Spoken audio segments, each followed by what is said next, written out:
চট্টগ্রাম বন্দরকে আমরা সংস্কার করতে চাচ্ছি, কাউকে দিচ্ছি না বলে জানিয়েছেন প্রধান উপদেষ্টার প্রেস সচিব শফিকুল আলম। রোববার দুপুরে রাজধানীর ক্যাপিটাল মার্কেট সাংবাদিক ফোরামের আয়োজিত GMJF টক অনুষ্ঠানে তিনি একথা বলেন।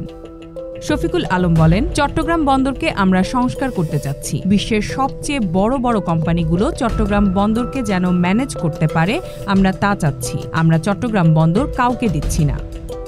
জাতীয় নির্বাচন নিয়ে শফিকুল আলম বলেন, আগামী বছরের 30 জুনের মধ্যেই জাতীয় নির্বাচন অনুষ্ঠিত হবে, এর বাইরে যাবেন না প্রধান উপদেষ্টা। আগের অন্তর্বর্তী সরকারের দায়িত্ব ছিল কেবল নির্বাচন করা, কিন্তু বর্তমান সরকারের দায়িত্ব সংস্কার, বিচার ও নির্বাচন।